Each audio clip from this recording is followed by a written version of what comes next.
This is a Dynamite Network podcast.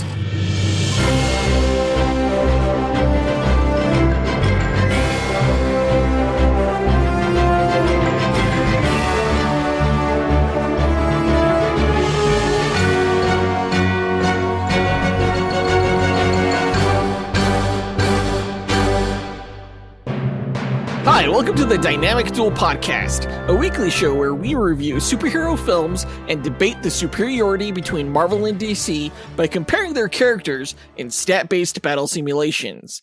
I'm Johnny DC. And I'm his twin brother, Marvelous Joe. And in this episode, we are reviewing the latest DC animated film set in the Tomorrowverse, Justice League, Crisis on Infinite Earths Part 1, the first part of a trilogy of films that will end out this universe. Yeah, part 1 came out about a week ago. The other 2 parts are going to come out later this year. I was really surprised by this film. There's a lot of films in the Tomorrowverse that I haven't liked. It's been pretty much hit or miss. But Crisis Part 1 is really unique, and I'm really looking forward to talking about it. Before that, we're going to break down the comic book movie news from the past week, of which there was just one news item, and that was the teaser trailer for Justice League Crisis on Infinite Earths Part 2. So this is a full-on Crisis on Infinite Earths episode, apparently. As always, we list our segment times in our episode description, so feel free to check out the show notes if you want to skip ahead to a particular topic. Our artificially intelligent duel simulator, AJ9K, has a quick message for our listeners, so listen up. Why, hello there. Do you love listening and chatting about Marvel and DC? Then become a part of the Dynamic Duel community on Patreon, where you can choose from 3 tiers. The Dynamic 2.0 tier lets you listen to this podcast without ads and gives you access to its Discord chat group, where you can chat with Johnny DC and Marvelous Joe. The Fantastic 4 tier gives you that and more with 2 bonus episodes each month, including bloopers and top 10 shows where Johnny and Joe count down your favourite Marvel and DC subjects. The X-Force tier makes you an executive producer of Dynamic Duel, where every month you help the host choose what to review and who to fight against each other. And finally, the Dynamite Podcast Network tier allows aspiring podcasters to create their own battle-focused show using this Monte Carlo simulator. Johnny and Joe will help you develop your show, provide graphic support and consultation, and get you simulation results to announce on your show. Pitch the twins your show via email at dynamicduelpodcast@gmail.com or by reaching out to them on social media. Check it out at patreon.com/dynamicduel. Pip pip cheerio. Thanks, AJ9K, and thanks to everyone who supports the podcast. Be sure to tune into the Max Destruction podcast, part of the Dynamite Podcast Network, which last week found out who would win between Batman from the 1989 Batman film and Captain America from the 1990 Captain America film. This week, I believe hosts Ken and Scotty are going to find out who would win between Steven Seagal's Casey Ryback from Under Siege versus Chuck Norris's Major Scott McCoy from Delta Force. Nice! On the Syndrome World podcast, host Zachary Hepburn speculates on fights between your favorite anime characters. This week, we're going to find out who would win between Black Clover's Luck Voltia versus Hunter x Hunter's Killua. And on the Console Combat podcast, hosts John and Dean find out who would win in fights between your favorite video game characters. In yesterday's episode, they ventured into round 2 of their tournament, speculating on who would win not only between Tomb Raider's Lara Croft and Assassin's Creed's Ezio Auditore, but also Super Mario RPG's Geno versus Sonic the Hedgehog's pal, Tails. Visit dynamicpodcast.com or click the link in our show notes to listen to all the shows in the Dynamite Podcast Network. But with that out of the way, quick to the No Prize. A No Prize is an award Marvel used to give out to fans. Our version, the Dynamic Duel No Prize, is a digital award we post on Instagram and in our email newsletter for the person that we feel gave the best answer to our question of the week. Last week, we asked, what other character from the Daredevil Netflix series do you most hope returns for the Disney Plus Daredevil Born Again show, and why? And this is coming off of the news that Deborah Ann Wall and Eldon Henson will be reprising their roles as Karen Page and Foggy Nelson in the Daredevil Born Again series. We got literally 2 answers for this question of the week, which is not surprising because we only gave you guys about 2 days to do it. So let's run down our honorable mention as well as our No Prize winner. Our first honorable mention goes to Lizzie Dyer Arney, who said, Hey, it's Lizzie. So I really want to see Marcy Stahl return to the new Daredevil series on Disney. If you don't remember who she is, she's Foggy's on-again, off-again girlfriend who helped them take down Landman and Zach from the inside. She provides much-needed comic relief to the show, And I think we are long overdue to see Marcy and Foggy's wedding. Have a great day. Now, I'm not going to lie. I barely remember this character, but I do agree that Daredevil needed comic relief, and she was great in the role. Well, I thought Foggy himself provided comic relief for the show, but it was nice that they gave him a love interest because otherwise he was just kind of like the tag-along sidekick character to Matt Murdock. I liked actress Amy Rutberg in the role as Marcy. I always thought she was like way too hot for Foggy Nelson, but that was kind of like the appeal of it. I think it was nice to see this bumbling character get a girl who's way out of his league. Yeah, that's true. Plus, I also don't hate the idea that Lizzie gave of Foggy finally getting married. Like, the guy deserves it. Yeah, it literally rains shit on Foggy Nelson a lot, so it's nice to see that he has this one consistent good thing in his life. Great answer, Lizzie. But the winner of this week's No Prize is Judson Batty, and I hope I'm pronouncing that right, but he said, Hi guys, Judson Batty here, long time listener, first time responder. I think the character and actor I'd like to see return for Daredevil Born Again the most is Father Paul Langton, played by Peter McRobbie. I feel like he had some interesting dynamics with Charlie Cox as Daredevil and provided an understated but very important role in the spiritual side of the Daredevil character, and the show wouldn't be the same without him. Well, you guys went with some pretty deep dives for your answers for this question of the week. Father Lantom, played by Peter McRobbie on the Daredevil Netflix show, was very much the soul of the show. You know, he was essentially Matt Murdock's spiritual guide, given that Matt Murdock is a very religious character in the comic books and in the show. He's a devout Catholic. And I thought the actor Peter McRobbie did a great job and was an interesting character in guiding Matt Murdock and discussing the ethics of his actions as both a Catholic and a vigilante. Yeah, I'm not going to lie. This is another character I barely remember, but I like this as the win for this week's question because of how religious a character Daredevil is. And it's pretty unique in comics that a character is so heavily involved in his spirituality. Yeah, I mean, it makes sense for a character named Daredevil, right? It kind of adds to the intrigue, given that, you know, he dresses up like the devil and beats the shit out of people. It's really interesting, that dichotomy of Daredevil. Honestly, I thought we were going to get answers like Elektra and Bullseye. Right, yeah. Bullseye was, in fact, the correct answer, played by Wilson Bethel. He was incredible in season 3, and the dude needs to come back as Bullseye. He was fantastic. Yeah, 100%. But great answer, Judson. You win this week's No Prize. If you, the listener, want a shot at winning your own No Prize, stay tuned to later on in this episode when we'll be asking another question of the week. And now that that's done, on to the news.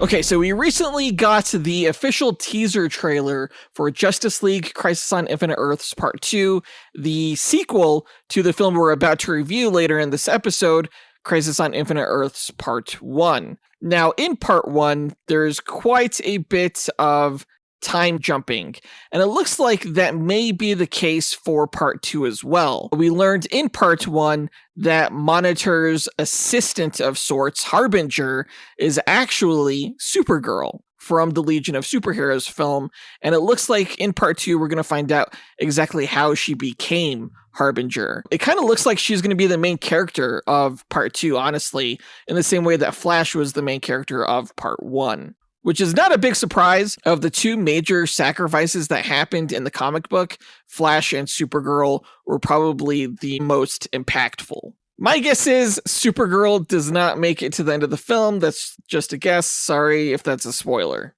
Well, I mean, if you look at the cover to the Crisis on Infinite Earths trade paperback, you'll see Superman holding a dead Supergirl. So I don't know how much of a spoiler that actually is. True, that's fair, yeah. I thought it was really cool to see the Bat family at the beginning of this trailer, which seems to include Batman Beyond and Batwing. Yeah, honestly, that was pretty shocking seeing Batman Beyond, who's from the future, considering the end of Part 1. Not going to give away any spoilers, but if you know, you know. It really looks like this film picks up right after the events of Part 1, as we still see the frequency tuning fork tower in the background in the opening shot. It looks like the main threat of this movie, though, are these like shadow creatures. Shadow demons, yes, they're from the comics. They're like the soldiers of the Anti-Monitor. Interesting. We also get a shot of Psycho Pirate. It's not too clear what he's doing, but the character is pretty interesting from the comics, so I'm looking forward to seeing what's going on there. All in all, there's really not too much more to talk about. It's a really short teaser. It's less than 45 seconds. I thought we were going to get a release date with it, but at the very end, it just says coming soon. So when we do get the release date, we'll make sure to let you guys know, because I'm looking forward to it for sure. Yeah, I think in total, this trilogy is going to be quite an epic series of films. But speaking of epic animated trilogies, that brings us to our question of the week. What comics storyline from Marvel or DC would you want to see adapted as an animated film trilogy, and why? Record your answer at dynamicduel.com by clicking on the red microphone button in the bottom right-hand corner of the screen, which will prompt you to leave us a voicemail. Your message could be up to 30 seconds long, and don't forget to leave your name in case we include you on the podcast. We'll pick our favorite answer and award that person a Dynamic Duel No Prize that we'll post to Instagram and our email newsletter. Be sure to answer before January 27th.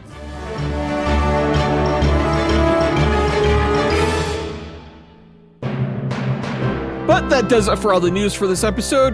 Now let's move on to the main event, where we review the latest DC animated film, Justice League: Crisis on Infinite Earths, Part 1.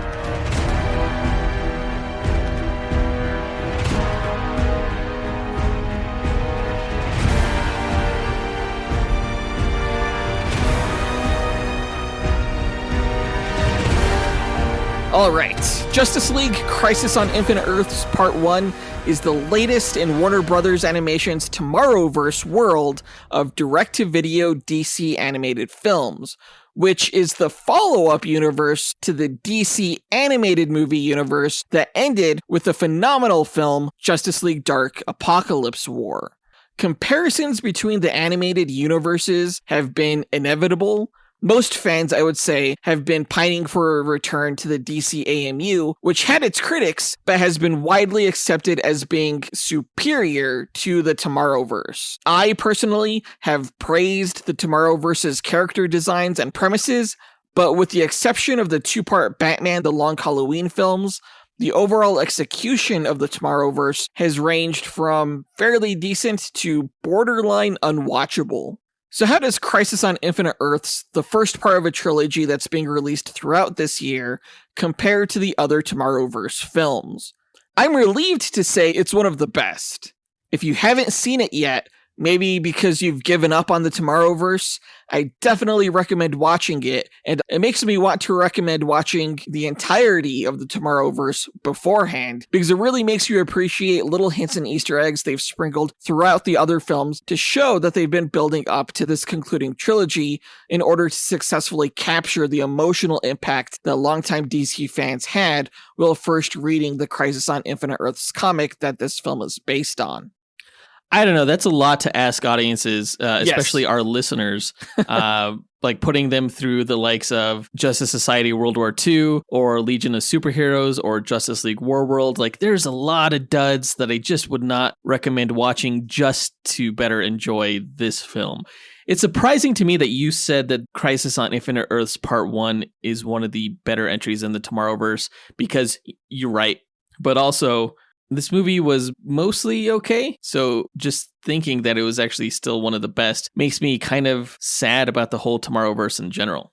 Well, I mean, the number one film in the Tomorrowverse was absolutely the two-part Long Halloween, right? Probably followed by Green Lantern Beware My Power.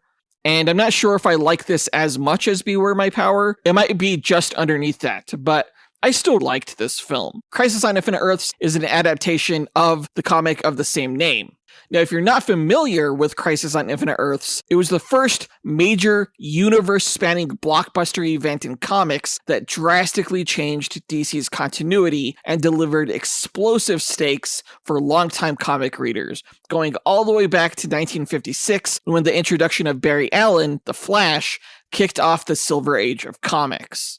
The stories in the comics released prior to that, during the Golden Age, were eventually revealed to have taken place in a parallel universe that Barry Allen learned he could travel to. This set up the first ever multiverse, which became threatened in 1985 by the Crisis on Infinite Earths storyline, where we saw characters like Barry Allen die or sacrifice themselves during the event.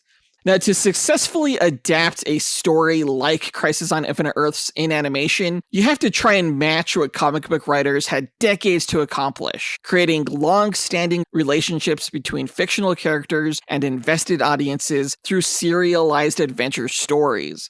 It's a lot easier to create a comic book than it is to create an animated film, though. Literally, one or two guys can create a comic, compared to, sizable budgets and teams of animators needed to create a feature film.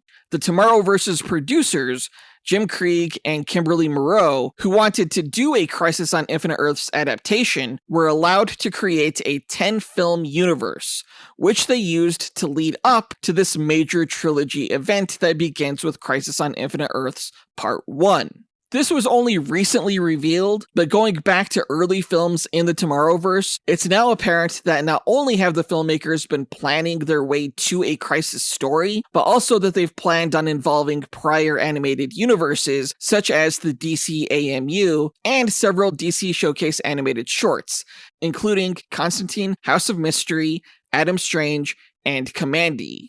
The connectivity blows my mind and makes me unbelievably excited for the releases of Part 2 and 3 later this year. Well, I remember that the Adam Strange short was a direct prequel to Green Lantern Beware My Power, but I'm having trouble remembering exactly how the House of Mystery and Kamandi were referenced in this Crisis on Infinite Earths Part 1 movie. Well, Constantine House of Mystery is a pretty obvious one. It's the connective tissue between the DC AMU and the Tomorrowverse. At the end, I believe he was punished by the Spectre, but I forgot what the punishment was. I guess we see the results of that in this movie when we see Constantine as an old guy. Yeah, he's forced to live through the ends of universes. Interesting. And Kamandi has been confirmed to be a part of this universe as well by the producers. Now, I wasn't always excited for the Crisis films this year. In fact, I'd say they were the DC projects I was looking forward to the least, hands down, just like as of last week, basically. But after seeing the bold risk they took with Part 1 in terms of its unconventional narrative structure and having it pay off so spectacularly well, I feel like I've glimpsed a genius adaptation of the source material. Like, I've never seen a superhero film be so hyper-focused on a single character's perspective of a story. You could say Crisis Part 1 is like the Groundhog Day or Memento of superhero films in that regard. But the story borrows most heavily from The Time Traveler's Wife, a book that's been adapted to both a film and television series, if you're not familiar with it. Yeah, as a narrative device, the time jumping thing got a little bit grating after a while because it was kind of hard to tell the overall structure of the film. Like, it didn't have like a clear 3-act breakdown, and that can sometimes be a frustrating experience as a viewer. It did actually have 3 acts. Well, that was not easy for me to tell. Well, apparently you're stupid then. I don't know what else to say. I'll be honest, when I first got done watching this film, I couldn't tell you if it was good or not. I knew that it was interesting, and I do think that it sets up tremendous potential for the overall trilogy of films. I get the impression that when all is said and done, the story is going to be massive and epic in a way that puts even Apocalypse War to shame. But I just think we haven't gotten there yet. There was a lot of missing context to a lot of what we were watching, and it sometimes felt confusing in that regard. But I will admit that your comparisons to stories like Memento and The Time Traveler's Wife have me a little bit more intrigued. Yeah, honestly, Crisis Part 1 is going to be a film that you either love or you hate, kind of like films like Groundhog Day. I think everyone loves The Time Traveler's Wife. I mean, it's a love story, so it may be outside the interest of our podcast's audience demographics. But if you're not familiar with it, The Time Traveler's Wife follows a man cursed with a time-traveling condition that causes him to live his life out of linear time. Like, he experiences events in his life in a non-linear random order, while the woman he loves struggles to live life with someone with this condition. In Crisis Part 1, about 3/4 of the way through the film, the Flash absorbs the entire speed force of a universe that was just destroyed by an antimatter wave traveling through the multiverse, which causes him to experience time non-linearly, and we as an audience are along for the ride. The film constantly jumps or time trips throughout its story, and it's not until a decent ways into the film that we begin to grasp what's going on. Story-wise, the film jumps back in time to tell the story of how the Justice League first formed, a story we didn't get the chance to see in earlier Tomorrowverse films, which is something fans had complained about, including myself. Oh yeah, I remember we brought that up as a criticism of the Tomorrowverse during the Beware My Power review. Yes. Because the League was already formed by that movie, but the only reference we got to the League prior to that was in Justice Society World War II, where they're like, oh, maybe we should form a team or something like that. And then all of a sudden we see it fully formed without any kind of glimpse into how or why these characters got together. I was surprised when I saw that this was in fact a Justice League origin story. Yeah, that was a huge surprise to me as well. The formation of the Justice League has never been particularly profound, in my opinion. Basically, a group of heroes get together to battle a major threat like Starro or Darkseid. But in this film, the team's formation is a ruse to draw out a life-stealing android named Amazo, whose own story is more existential and emotional than it needed to be. Like, it did not need to go that hard. As we learn that story, we also visit the Earth 3 universe ruled by an evil version of the Justice League, known as the Crime Syndicate, and witness that universe's destruction, which sets up the stakes for the film's central and final threat, that the multiverse is being destroyed, universe by universe, and a being outside of space and time, the Monitor, has brought heroes from across the multiverse to save it. The true heart of the film, though, comes from the story between Barry and his wife, Iris, as we see them meet for the first time shortly after Barry received his powers, and eventually get married, despite Barry's inability to experience his life linearly. In one moment, he's at his wedding, the next he's on Earth 3, the next he and Iris are old. The dedication and love that Barry and Iris have to each other despite their crazy lives makes Crisis Part 1 arguably one of the most romantic superhero projects that I've ever seen. Yeah, at first part of me was like, out of all the people the Flash could have gotten to help him build these towers, why did he go with someone that's not superpowered or like a super genius or something like that? So the decision was entirely made out of the desire to spend the rest of his life with this woman he loves. And, I could appreciate that too. Definitely made for a touching twist on the narrative at the end. Absolutely. Like, it just made me want to go, like, hug my wife, you know? Hey, cool it with the romance, man. This podcast has a limit on the number of lovey-dovey things that can be said. All right. There's just so much that I love about this film, but I could also see where a lot of people would maybe be turned off by its haphazard time jumping, like you mentioned. It's not exactly the best plot structure to explain an event as complicated in itself as the destruction of the multiverse. So there are multiple barriers to entry for audiences on top of the barrier that exists naturally in a cinematic universe. Basically, if you don't watch everything that came before, there's a chance you'll be missing important information needed to truly understand or appreciate the current story that you're watching. Marvel runs into that sometimes. Yeah, more often than not, the longer your cinematic universe goes, the more of a chilling effect audiences are going to have going into it. Exactly.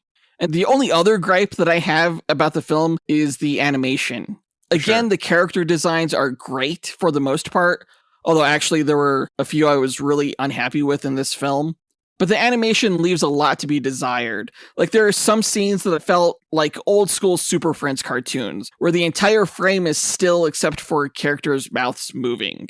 Yeah, the Tomorrowverse is largely computer animated, and sometimes it can be done to great effect, like in the Batman The Long Halloween films.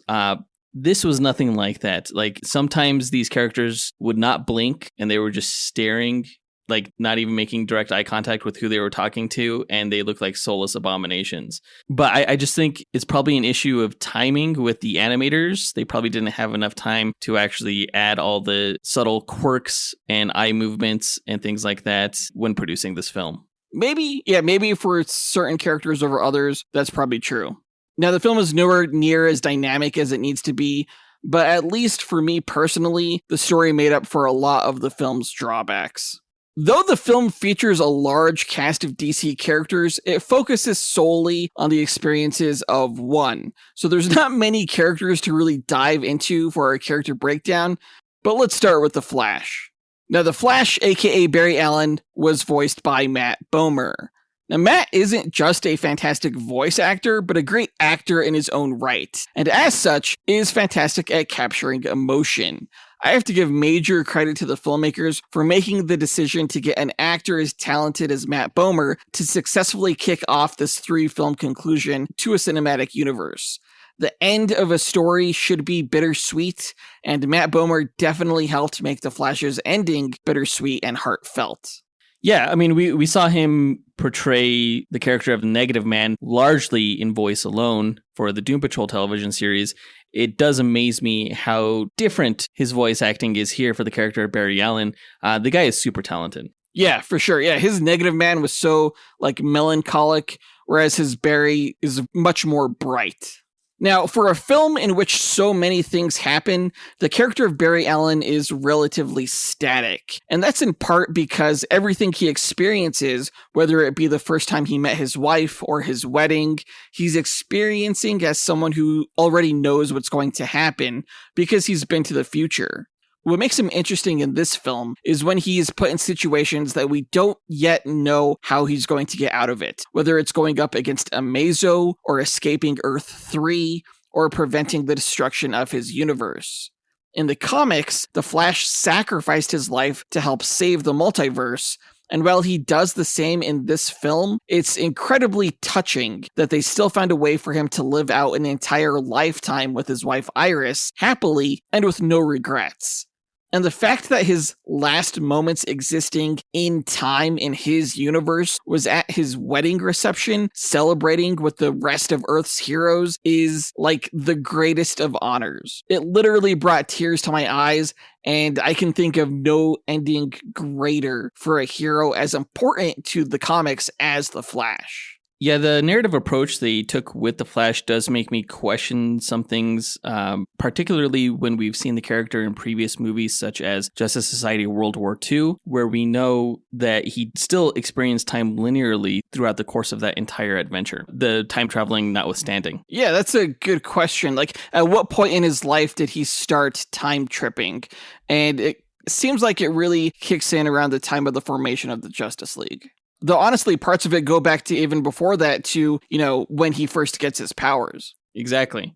So that's a little bit strange. I do think that they could have effectively told the same story with about 25% less time jumping, because at some point I got really sick and tired of seeing that graphic of the Speed Force tunnel thing. I'm like, oh my God, just stop. Jeez. But just little touches like what you mentioned about him spending some of his last moments dancing with his wife at his wedding. That's just poetry. So there's a lot of kind of like back and forth of things that I really like and things that I don't really care for. But overall, as a concept, I really appreciate where they were trying to go with it. Yeah, it's ambitious for sure. Now, the only other character I have anything to dive into with is Amazo. He was voiced by Nolan North, who also did the voice for John Constantine and Hal Jordan in this movie. He's a voice actor, and a damn good one. Now, Amazo was created by Dr. Anthony Ivo for the sole purpose of extending human life. Ivo was a scientist for LexCorp, and when Lex purposefully gave Ivo Hutchinson-Gilford syndrome, causing him to age rapidly, Ivo created Amazo with the ability to absorb, store, and redirect energy in order to restore vitality to the dying and the sick.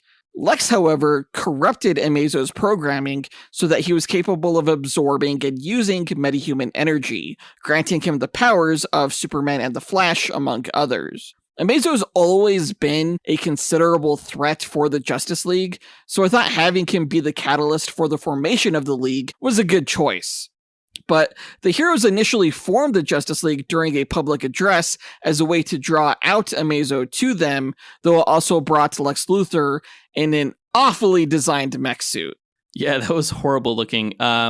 It was cool to see Lex continue his journey from the Man of Tomorrow movie, but it was also a little bit convoluted considering he had this scientist who he gave this really rare disease to when he probably could have just given him cancer or something like that. and he had him build a benevolent android who really struggled with Lex's commands. You would think that Lex could almost just build this thing himself. I don't know. It was a little bit strange there, but it was cool to see Zachary Quinto in the role again. Yeah, he's great as Lex. I think it was implied that Ivo was a prodigy and that the creation of an AI as evolved as Amazo was outside of Lex's abilities. But that's just a guess. Yeah, this was a much different version of Amazo than the one that we saw in Batman Under the Red Hood, right? Yes, yeah, very much so. Because in that movie, Batman was able to defeat Amazo with some explosives, if I recall correctly. Which is bullcrap. But yeah. I loved how they used parasite alien technology to give Amazo his absorbing powers. I thought that was smart. That makes sense. Yep. That tied in well. I do have to wonder though as well, Lex's mech suit almost looks like a Metallo. If they were selling that as a prototype for maybe a later version of Metallo, I could totally buy that. That's really the only reasoning I'll accept for why his suit looked so damn bad. Now, when the Flash realizes that Amazo's been corrupted by Lex and he brings Dr. Ivo to him, Amazo attempts to heal Ivo using the metahuman energy that he had absorbed. When that ended up killing the frail Ivo instead, the subtle acting, quote unquote, by Amazo was incredible. The android was so profoundly shocked by betraying the very reason for his existence and accidentally killing his creator, he could barely complete a sentence. It just broke him. The fact that Amazo was brought back online by the Flash to help him and Iris complete the frequency tower and save the multiverse at the end, allowing Amazo to fulfill his programming before being destroyed, also cut me super deep to my core.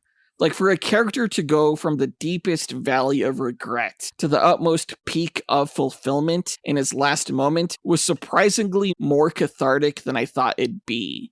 And this is just part one. Yeah, as the story was going on, I wasn't quite sure why they felt the need to include Amazo in this particular story, because I wasn't sure it made sense thematically with the idea of the multiverse ending, right?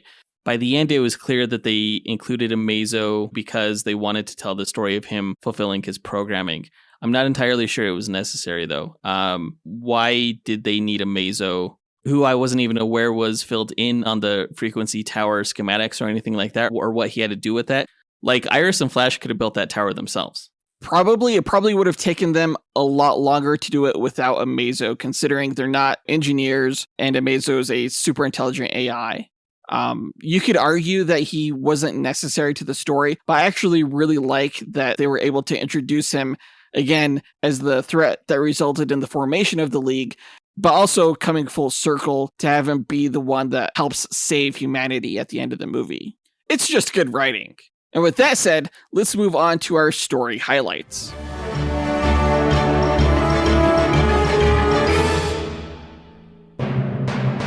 The film begins with Barry Allen, the Flash, running through the time stream, observing himself on the night he got his powers in a lab accident and met his future wife, Iris West. Barry time trips farther along the time stream to when he and Superman first encountered the energy-stealing android villain, Amazo, created by Dr. Anthony Ivo for LexCorp. When Flash and Superman become too weak to face Amazo, Green Arrow comes to their rescue, and he and Flash take Superman to the home of Bruce Wayne on Halloween night to recover. Now, remember when we were talking about the post-credits scene of Batman The Long Halloween Part 2, and we were like, what? Flash and Green Arrow? What does that mean? That was a horrible ending. Well, now we see how that scene came about. Barry time trips to when he and Iris meet a destitute John Constantine, who is responsible for some of Flash's time trips. Barry then travels to when he first meets Dick Grayson and encourages Bruce Wayne to foster him. We then jump back in time to when Superman is recovering in the Batcave before Flash, Superman, Batman, and Green Arrow decide to form a team to face Amazo that includes Vixen and Martian Manhunter. When they try to recruit the Green Lantern Hal Jordan, Hal rejects the team, and Constantine appears again, telling the Flash that he must bear witness before sending him to the parallel universe of Earth 3. Hal Jordan was kind of a dick throughout the entire Tomorrowverse, right? Even in the Green Lantern Beware My Power movie, he became Parallax and was evil and shit, you know? And Yeah. here he was just like, I'm already part of a team. Screw you guys. It was nice to see Jon Stewart get his due as a character, though, within this universe. I like that the focus was on him as the resident Green Lantern. Yeah, I'm sure a lot of fans also liked at the very end of the film during Barry and Iris's wedding when Jon Stewart and Hawkgirl ended up dancing together. Because that, of course, goes back to the Bruce Timm verse, or whatever that's called. That's called the DCAU, which incorporates, Batman the Animated Series, Superman the Animated Series, and Justice League. And Justice League Unlimited. Now, after encountering Johnny Quick and the Crime Syndicate, Flash realizes that he's in a new universe before getting pummeled by its evil doppelganger version of the Justice League, the Crime Syndicate. Flash trips back to his universe when he and his allies announce the Justice League team to the world, just before they're attacked by Amazo and Lex Luthor, the latter of whom is wearing a mech suit. During the battle, Amazo uses the speed he's absorbed from the Flash to have a conversation with the speedster with time at a near standstill, explaining that he was programmed to extend human life, but that Lex Luthor had corrupted his programming. Flash races to collect Dr. Ivo, but accidentally time trips back to Earth 3 instead. While on Earth 3, Flash discovers that it's ruled by evil counterparts to the heroes of his world, and the Crime Syndicate learns of the potential for other Earths and parallel universes that they can conquer. Flash also learns that sharing the Speed Force with the evil speedster Johnny Quick prevents him from gaining enough speed to return to his universe. However, the decrepit Constantine appears and warns the Syndicate that their universe is about to be destroyed. Flash time trips back to his universe on the day of his wedding when he warns Iris that something major is going to happen, but also promises that no matter what, they will grow old together. Time tripping back to the past, the Flash finds Dr. Ivo at LexCorp, learning that Ivo created Amazo using alien technology with the intention of curing his Hutchinson-Gilford syndrome, which caused Ivo to age rapidly. As the Flash races Ivo back to the Justice League's battle with Amazo, Flash time trips back to his time on Earth 3. At this point in the story, I'm wondering what the point of everything is, because it's just the nature of the narrative device of time skipping. It's really hard to make heads or tails of not just what's going on, but why things are happening. It's easy to assume in films like these that it's all going to come together at the end, like the movie Memento, but it definitely feels like the movie starts to drag at some points because you don't quite know where it's going. Actually, when I was watching this film for the first time, the whole movie felt very quick to me. Like, everything was happening at such a rapid pace that by the time the movie was over, I was like, really? That was 90 minutes? But yeah, it was. I had the opposite experience. Really? Yeah, about halfway through the movie, I was like, shouldn't this thing be over by now? And then I checked the time code and realized it was only halfway done. Jeez. It's strange that we experience time differently while watching this movie.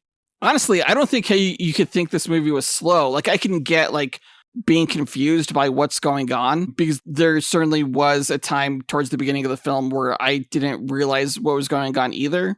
But I caught on pretty quick, and it was, just enjoying the ride. Maybe that's the difference. I enjoy rides. You don't, apparently. Yeah, I get motion sick. There you go. Now, on Earth 3, Flash watches as the Crime Syndicate proves to be incapable of managing the turmoil caused by violent storms across the planet. When Flash asks how Constantine is appearing in different universes, Constantine explains that he and Flash are guilty of a heinous act. We time trip back in time to the Justice League's battle with Amazo, and the League members fall one by one. With Amazo and Lex nearly victorious, Flash arrives with Ivo, who asks Amazo to use the metahuman energy he absorbed to cure him. Amazo's attempt to do so fails, and Ivo dies. With his primary objective made obsolete, the shocked Amazo deduces that Lex is the one who inflicted Ivo with the disease. Amazo destroys Lex's mech suit, though Flash stops Amazo before he can kill his former ally. Once Lex is apprehended by the authorities, it's revealed that the formation of the Justice League was a ruse to draw out Amazo, but the heroes decide to make the League a reality after all. Am I the only one that thought that Batman maybe had a point in his approach? Clear all the innocent civilians out, but then just bomb the hell out of Lex Luthor. Everybody was like, no, you can't do it. You can't bomb the city. But it's like, This guy's super powerful. You clearly can't let Amazo steal Superman's powers because that's worse than a bomb. So I don't know why they were getting all up Batman's ass for. Well, I mean, Flash ultimately proved that he had a better solution. Yeah, but like, I don't know. The other heroes were just annoying me. You're on the wrong side of history there. Literally. Yes. Yeah. Time tripping ahead in the timeline, we see an older Barry and Iris wake up to celebrate the anniversary of the first day they met, before we trip back to the day of their wedding, which is interrupted by Harbinger, who is recruiting heroes for the Monitor to save the multiverse. On the Monitor's ship outside of space-time, heroes from across the multiverse and time begin appearing, including Wonder Woman, Robin, Huntress, Dr. Light, and Psycho Pirate, among others. Harbinger reveals that she is actually Supergirl to the future hero Dawnstar of the Legion of Superheroes. The Monitor arrives and reveals to the heroes that a wave of antimatter is ripping through the multiverse, destroying entire universes, and that they have been brought together to stop it. Barry time trips to the future when an elderly version of himself and Iris continue to work on a mysterious project, before Barry trips again to Earth 3, where he witnesses the antimatter wave begin to erase that universe. Tripping back to the Monitor ship, the Flash reveals that the Monitor is telling the truth and that the threat of the antimatter wave is real. Did you get the feeling when Harbinger showed up in the movie that finally they're getting to the story of Crisis on Infinite Earths? Like, it seemed a little bit late within the runtime to start introducing those elements, right? Honestly, I wasn't sure how the formation of the League was going to tie into the Crisis, so I actually wasn't thinking that. As I mentioned earlier, there are like 3 distinct sort of conflicts going on throughout the course of this movie. One is Amazo, one is the Crime Syndicate, and one is the Antimatter Wave. It's true that the Antimatter Wave storyline doesn't really begin until halfway through the film. But again, everything was just moving so fast that it didn't feel like the halfway point to me. This is the first part of a trilogy. It's not like they were going to go through the entire Crisis storyline just in this movie. I figured it was going to be delayed. I figured there was going to be some setup. Well, fine. As Earth 3 is entirely destroyed by the wave, the death of Johnny Quick allows Flash to gain enough Speed Force to return to his universe. In the future, it's revealed that Amazo is helping the elderly Barry and Iris on their project. On the Monitor ship, the heroes decide to split into 2 teams, one to determine a solution and one to build it. During their brainstorm session, Flash reveals that absorbing the entirety of the Speed Force of the Earth 3 universe upon its demise knocked him out of his linear time experience. When the heroes learn that the Flash is able to traverse the multiverse by vibrating into different planes of existence, they determine that colossal tuning fork towers built on their Earths could vibrate their universes to a state of intangibility when the wave strikes. As the heroes begin building the towers, it's revealed that the elderly Barry, Iris, and Amazo are working on building one of those towers. Now, the reason they have to do that is because the Flash needs to slow down time due to the wave moving quicker, which was not foreseen by the heroes when they were building the towers. But the story never reveals why the wave moved quicker all of a sudden. I'm assuming that they're going to touch on that in later films. Yes, I got the implication that this whole thing is a product of the Monitor based on his conversation with the Spectre that we'll talk about later on. But I could be wrong. There still could be an anti-Monitor. Who was the villain of the Crisis story in the comics. Yes, exactly. As the heroes build, they're shocked to discover the wave has arrived ahead of schedule. The Flash encounters Constantine, who tells him to run to Iris. With Iris in his arms, the Flash imbues her with enough Speed Force energy that the two are able to move with time essentially at a standstill, allowing them to complete the construction of the tower over the span of relative decades. As the antimatter wave slowly approaches, the elderly Iris dies from old age, just as they finish work on the tower.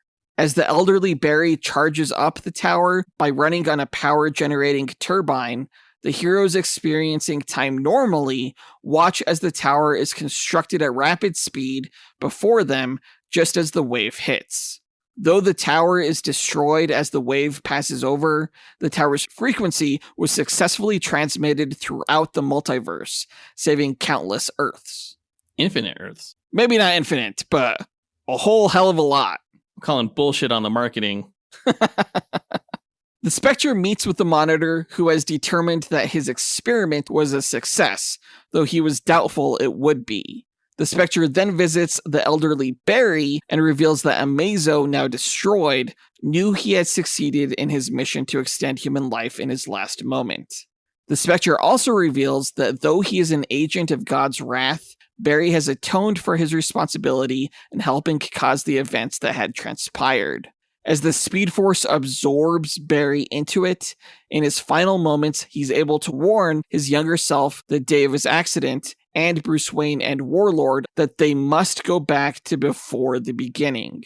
We see that on the day of Barry's and Iris's wedding, Harbinger brought all of the heroes of this world to celebrate together with them before embarking on the Monitor's mission to save the multiverse. In the final scene, as the heroes celebrate on the Monitor's ship, we see that their actions have affected the timeline, and characters from the future, such as Dawnstar and Brainiac 5, begin to disappear. And that's why it's interesting that Batman Beyond is in the trailer for the next film. I didn't make the connection that it was just characters from the future that were blipping, and it looked like they were being blipped. I thought it was just like random characters. Oh, really? You probably were like, what an Infinity War ripoff. Right. But I guess it was made clear by what Brainiac 5 told Supergirl at the very end. I thought it was a very strange ending, though. Considering that the main character for the whole film was the Flash, we didn't end with the Flash. The story seemed to kick over to Supergirl at that point, which makes me feel like this scene is also going to be the beginning to part 2. We did end with the Flash, though. He died. He merged with the Speed Force. No, the very last shot of this movie was Brainiac 5 disappearing.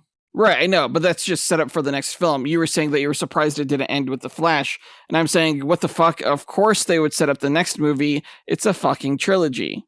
But they didn't need to. These final moments seem to stem more out of their need to set up a cliffhanger than anything else. It just didn't feel as satisfying an ending as if they had just chose to end with the Flash.